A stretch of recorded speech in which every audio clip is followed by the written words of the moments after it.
بسم اللہ الرحمن الرحیم۔ السلام علیکم۔ ایک دفعہ سلطان صلاح الدین ایوبی ایک بستی سے گزرے تو سلطان صلاح الدین ایوبی نے ایک حیران کن منظر دیکھا۔ سلطان صلاح الدین ایوبی نے دیکھا کہ اس بستی کے کنارے پر ایک خوبصورت مسجد کھڑی تھی۔ جب سلطان نے اپنا گھوڑا روکا اور مسجد کی طرف جانے لگے تو سلطان نے دیکھا کہ اس مسجد کے ساتھ میں ایک قصاب کی دکان موجود تھی۔ اس قصاب کی دکان پر اتنا زیادہ ہجوم تھا کہ اس ہجوم کے اندر قصاب بالکل نظر نہیں آ رہا تھا۔ سلطان صلاح الدین ایوبی نے وہاں کے ایک نوجوان سے پوچھا، ارے یہ بڑی حیران کن بات ہے کہ ایک قصاب کی دکان جو بالکل بازار کے قریب نہیں ہے، حالانکہ یہاں دور دور تک کوئی بازار نظر نہیں آتا، لیکن آخر اس دکان کا یہاں ہونے کا مقصد کیا ہے؟ اور یہ کس کی دکان ہے؟ اور یہ قصاب کون ہے؟ تو اس نوجوان نے بتایا، حضور یہ ایک امام مسجد کی دکان ہے۔ یہ سن کر سلطان حیران تو اس نوجوان نے بتایا، حضور جب امام مسجد کی گاؤں والوں نے تنخواہ کم رکھی تو جب امام مسجد کے گھر کے اخراجات پورے نہ ہونے لگے تو اس نے مسجد کے ساتھ ہی دکان کھول لی۔ لیکن حضور حیرانی کی بات تو یہ ہے کہ وہ امام صاحب جس نے چاند سکوں سے اپنا کاروبار شروع کیا، آج وہ کئی منوں کے حساب سے گوشت بیچتا ہے اور وہ بہت بڑا تاجر بن گیا۔ لیکن سلطان معظم سب سے بڑی حیرانی کی بات تو یہ ہے کہ جب سے امام صاحب نے یہاں گوشت کی دکان کھولی، امام مسجد جس قیمت پر بازار سے گوشت خریدتا ہے اسی قیمت پر یہاں آ کر لوگوں کے گھروں میں اسی قیمت پر ہی بیچتا ہے۔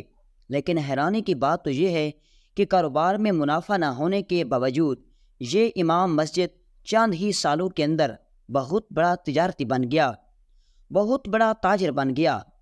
یہ سن کر سلطان صلاح الدین ایوبی حیران ہو گئے اور کہا، آخر ماجرا کیا ہے؟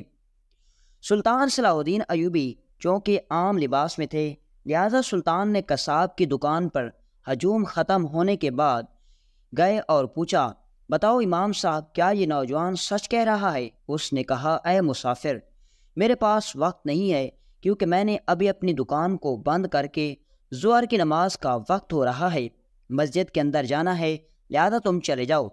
یہ سن کر سلطان صلاح الدین ایوبی حیران ہو گئے۔ اس کے بعد سلطان نے اس نوجوان سے پوچھا، یہ آدمی گوشت کہاں سے خریدتا ہے؟ کہیں ایسا تو نہیں کہ یہ حرام کا گوشت بیچ رہا ہو؟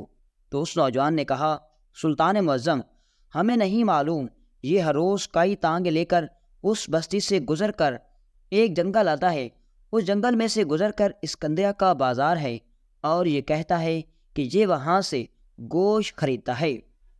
لیکن سلطان معظم وہ جنگل اتنا گھنا ہے کہ آج تک کوئی بھی اس کے پیچھے نہیں گیا تاکہ معلوم ہو سکے کہ آخر یہ گوشت کس سے خریدتا ہے، لیکن سب اس پر بھروسہ کرتے ہیں اور آج تک کسی کی سمجھ میں کچھ نہیں آ رہا کہ آخر امام صاحب جس قیمت پر گوشت خریدتا ہے اسی قیمت پر بیچ دیتا ہے، لیکن آخر اتنا منافع امام صاحب کو کیسے ہو رہا ہے کہ وہ بہت بڑا تاجر بن گیا؟ یہ سن کر سلطان صلاح الدین ایوبی نے امام کا پیچھا کرنے کا منصوبہ بنایا۔ اگلے دن جب وہ امام اپنے تانگے کو لے کر گوشت خریدنے کے لیے جانے لگا تو سلطان صلاح الدین ایوبی نے چھپ کر اس کا پیچھا کرنا شروع کر دیا۔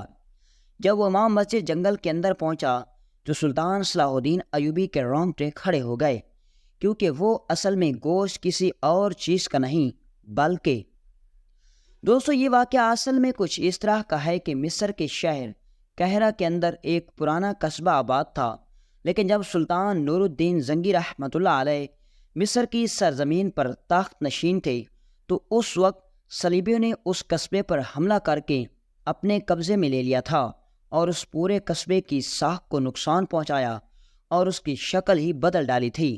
لیکن وہ قصبہ زمینی نوعیت کے لحاظ سے بہت اہم تھا، اس لیے اس قصبے کے ساتھ جو راستہ گزر کر جاتا تھا وہ راستہ نہ صرف اسکندریہ بلکہ منصورہ حتیٰ کہ حلب شہر کی طرف سے وہی راستہ جاتا تھا۔ اور جب سلطان صلاح الدین ایوبی سلطان نور الدین زنگی رحمۃ اللہ علیہ کی وفات کے بعد مصر کو ایک علیحدہ سلطنت میں تشکیل دینے کے بعد تخت پر نشین ہوئے تو سلطان صلاح الدین ایوبی نے پوری سلطنت کا نظام بحال کرنے کے لیے تیز رفتار قدم اٹھانا شروع کر دیے۔ سلطان کے باقی اقدام میں سے یہ قدم پہلا تھا کہ سلطان صلاح الدین ایوبی نے اپنے ایک لشکر کو بھیج کر صلیبیوں سے اس قصبے کو آزاد کروا لیا تھا۔ اس قصبے پر ایک عیسائی پادری حکومت کرتا تھا اور وہ پورا قصبہ اتنا طاقتور بن چکا تھا کہ کئی دفعہ سلطان نور الدین زنگی کی فوج کو اس عیسائی پادری نے پیچھے پلٹنے پر مجبور کر دیا تھا۔ لیکن جب سلطان صلاح الدین ایوبی نے حملہ کیا تو پہلے ہی وار میں اس قصبے کو فتح کر لیا، اور اس قصبے کو بعد میں ایک ایسی بستی کے اندر تبدیل کر دیا گیا جس پر سلطان صلاح الدین ایوبی کی سلطنت کا جھنڈا لہرایا گیا۔ اب وہ راستہ بھی بحال ہو گیا، اور جب تاجروں کو اور دوسرے بڑے لشکروں کو حلب، اسکندریہ یا منصورہ شہر کی طرف جانا ہوتا تو انہیں طویل سفر کرنے کی بجائے اس بستی کے اندر والے راستے کو اختیار کرتے، اور چند مہینوں کا سفر چند دنوں پر ختم ہو جاتا۔ جب سلطان صلاح الدین ایوبی نے اس قصبے کو فتح کیا تو سارے مسلمان بہت خوش ہو گئے، حتیٰ کہ اسکندریہ، حلب اور کہرہ شہر کے تاجروں نے سلطان صلاح الدین ایوبی کا آ کر شکریہ ادا کیا تھا۔ اب چونکہ سلطان صلاح الدین ایوبی خود جب بھی حلب شہر جاتے یا اسکندریہ شہر جاتے تو وہی راستہ اختیار کرتے۔ ایک دن سلطان صلاح الدین ایوبی اس بستی کے پاس سے گزرے تو سلطان صلاح الدین ایوبی نے ایک عجیب اور حیرت انگیز منظر دیکھا، کیونکہ سلطان صلاح الدین ایوبی کا گزر اس جگہ سے تقریباً 2 سال پہلے ہوا تھا، اور جب سلطان صلاح الدین ایوبی 2 سال بعد اس راستے سے گزرے تو سلطان نے حیرت انگیز منظر دیکھا۔ سلطان صلاح الدین ایوبی نے دیکھا کہ اس بستی کے کنارے ایک خوبصورت مسجد تعمیر تھی، اور سلطان صلاح الدین ایوبی نے جب نماز پڑھنے کے لیے گھوڑے کو روکا تو سلطان نے حیرت انگیز منظر دیکھا۔ سلطان صلاح الدین ایوبی نے دیکھا کہ اس مسجد کے بالکل ساتھ میں ایک قصاب کی دکان موجود تھی، اور اس دکان پر اتنا زیادہ ہجوم تھا، اتنا زیادہ تعداد میں گاہک گوشت خریدنے کے لیے موجود تھے کہ اس ہجوم کے اندر وہ قصاب نظر نہیں آ رہا تھا۔ سلطان صلاح الدین ایوبی بہت حیران ہو گئے، کیونکہ وہ دکان بالکل بازار کے قریب نہیں تھی، حالانکہ وہ دکان بازار سے کئی میلوں دور تھی۔ دور دور تک کوئی بازار نظر نہیں آ رہا تھا، لیکن اتنا ہجوم تو بڑے بڑے بازاروں کے اندر نہیں ہوتا تھا جتنا اس بستی کے ساتھ والی قصاب کی دکان پر تھا۔ یہ دیکھ کر سلطان صلاح الدین ایوبی حیران و پریشان ہو گئے تو اتنے میں سلطان صلاح الدین ایوبی نے ایک راہگیر نوجوان سے پوچھا۔ سلطان نے پوچھا، اے نوجوان، کیا میں تم سے ایک بات پوچھ سکتا ہوں؟ اس نے کہا، ہاں اے مسافر، پوچھو، تم نے کیا پوچھنا ہے؟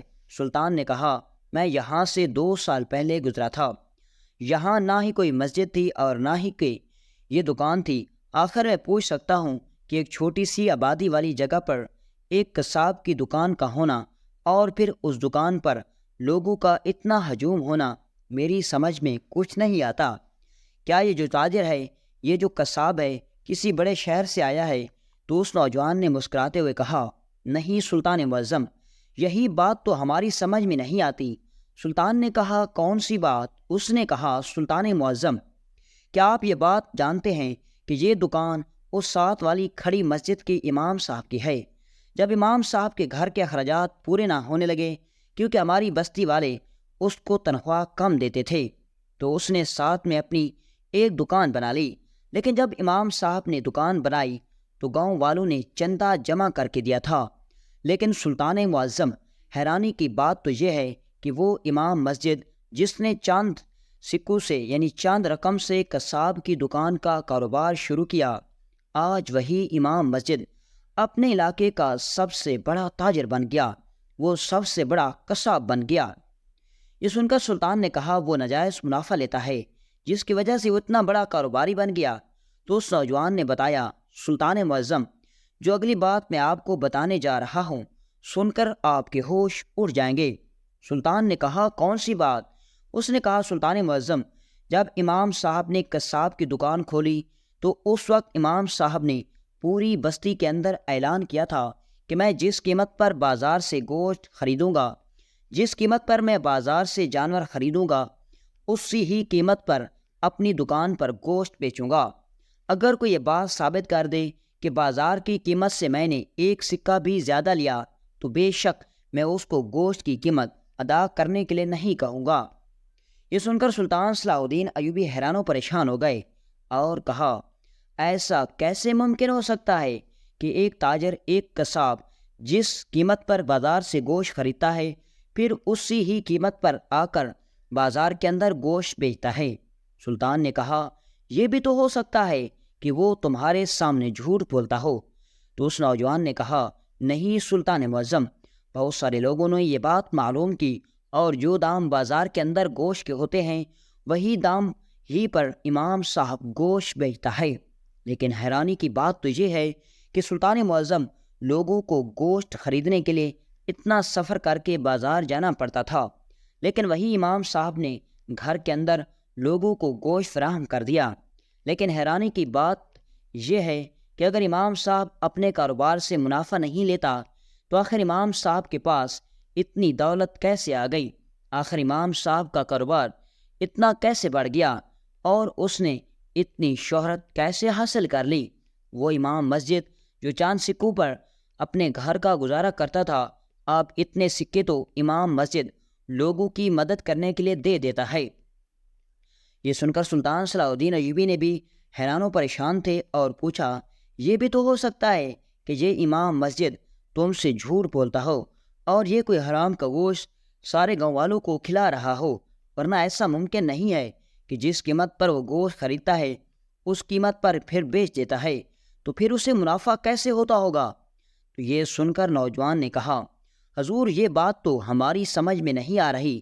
کئی تاجروں نے معلوم کرنے کی کوشش کی لیکن کوئی بھی معلوم نہیں کر سکا، اور جب ہم امام صاحب سے پوچھتے ہیں تو اس نے کہا، میں اس بارے میں کچھ نہیں کہہ سکتا۔ ہاں، جس دن مجھ پر کوئی جرم ثابت ہو گیا میں اپنی جان قربان کرنے کے لیے تیار ہو جاؤں گا۔ اور اسی وجہ سے سب لوگ خاموش ہو جاتے ہیں، کیونکہ آج تک کوئی بھی آدمی امام صاحب پر کوئی بھی جرم، کوئی بھی جھوٹ ثابت نہیں کر سکا۔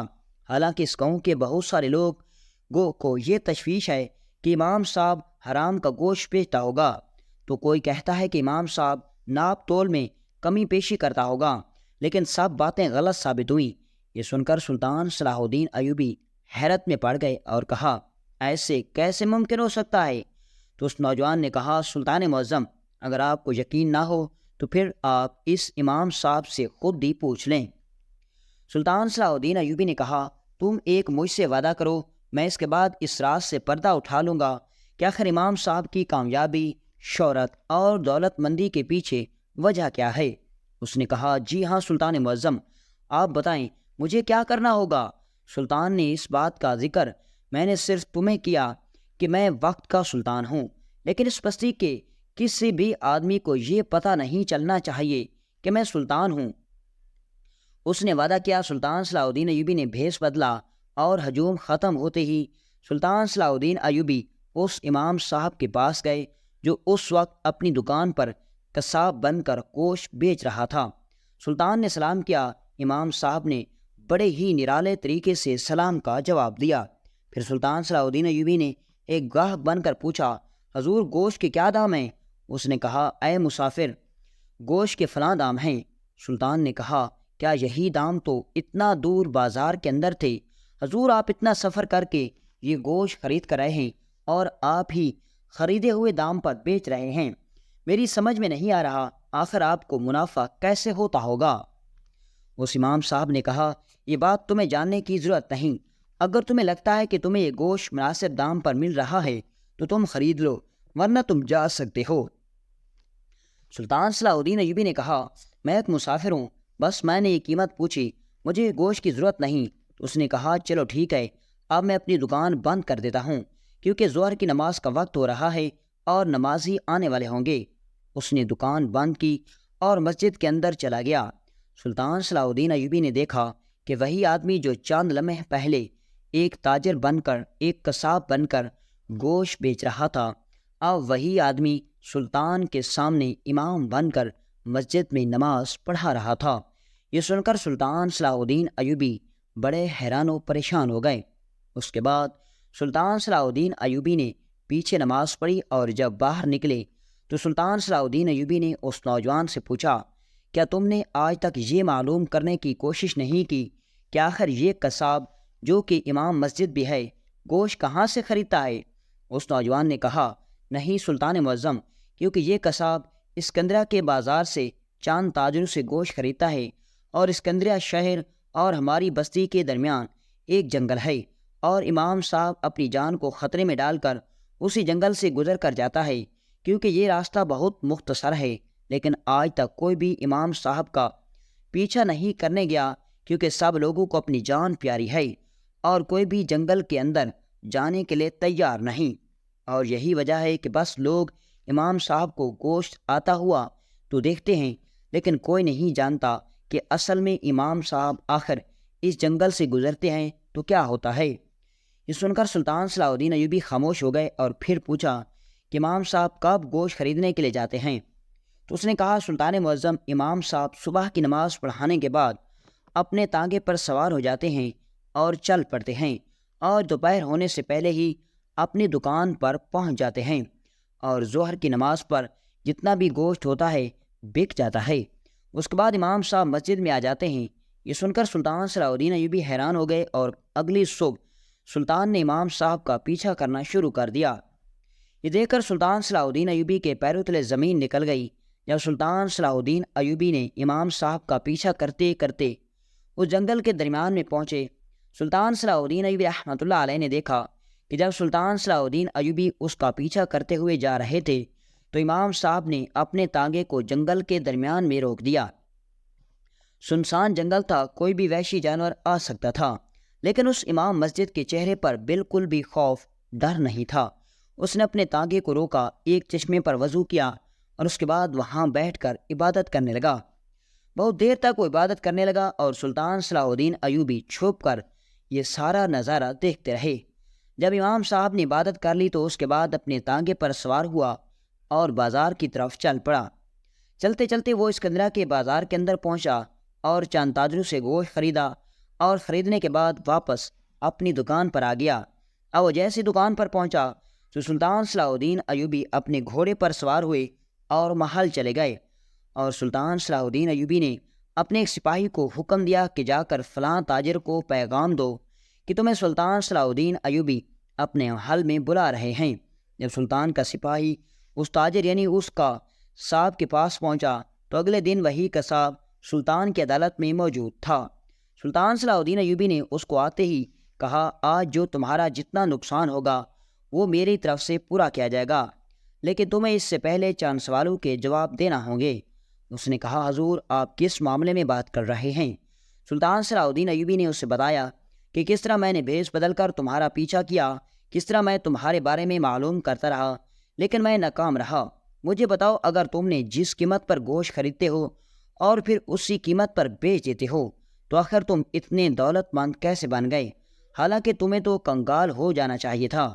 اس نے کہا، سلطان معظم، جس دن میں نے یہ کاروبار شروع کیا اس دن میں بازار کے اندر گیا، میں نے تاجروں سے جس قیمت پر گوشت خریدا اسی قیمت پر بازار کے اندر بیچ دیا۔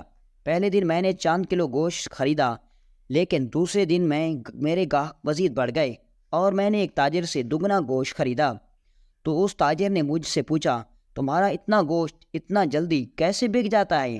تو میں نے اسے بتایا کہ جتنی قیمت پر تم سے خریدتا ہوں اتنی ہی قیمت پر بیچ دیتا ہوں۔ تو اس نے کہا، پھر تمہیں منافع کیسے ہوتا ہوگا؟ میں نے اسے کہا کہ ابھی میں منافع نہیں دیکھ رہا، بس اپنے کاروبار کو دیکھ رہا ہوں۔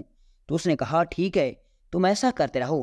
حضور جب ایک ہفتہ گزرا تو آپ میرا گوشت منوں کے حساب سے بکنے لگا، کیونکہ جس قیمت پر خریدتا تھا اسی قیمت پر بیچ دیتا تھا۔ جب چند دن گزرے اور میں اسکندریہ کے ایک تاجر کے بہت زیادہ مقدار میں گوشت خریدنے لگا تو اس نے مجھے کہا کہ اگر تم مجھ سے بھاری مقدار میں گوشت خریدو گے تو میں تمہیں اس کے علاوہ اچھا خاصا منافع دوں گا، بے شک وہ منافع تم پر جائز ہوگا، اور جس قیمت پر میں تمہیں گوشت دوں گا تم اسی قیمت پر جا کر بیچ دینا۔ اس کے بعد سلطان معظم، اگر میں 2 من گوشت خریدتا تو جس قیمت پر میں اسے خریدتا اسی قیمت پر جا کر بازار میں بیچ دیتا، اور وہ تاجر مجھے اکٹھا گوشت خریدنے پر چند سکے منافع کے طور پر دے دیتا، اور زور میں گوشت بیچنے سے پہلے ہی اپنا منافع حاصل کر لیتا اور پھر وہ گوشت جس قیمت پر خریدتا اسی قیمت پر آ کر بیچ دیتا۔ اور سلطان معظم اسی طرح کرتے کرتے میرا کاروبار اتنا بڑھ گیا، اب کرتے کرتے میں دن کا اچھا خاصا منافع کما لیتا ہوں۔ حالانکہ ظاہری طور پر ایسا لگتا ہے کہ میرا کوئی منافع نہیں ہے۔ یہ سن کر سلطان صلاح الدین ایوبی بہت متاثر ہوئے اور کہا، میں نے تمہیں غلط سمجھا، لیکن میں نے اپنی زندگی میں پہلا امام دیکھا ہے جو اللہ کی عبادت بھی کرتا ہے، 5 وقت کی نماز بھی ادا کرتا ہے اور اس کے علاوہ تجارت بھی کرتا ہے، کیونکہ تجارت کرنا ہمارے نبی کی سنت ہے۔ یہ سن کر سارا دربار تالیوں سے گونج اٹھا اور اس کے بعد سلطان صلاح الدین ایوبی نے اس تاجر یعنی امام صاحب کو انعام و کرام دے کر وہاں سے رخصت کر دیا۔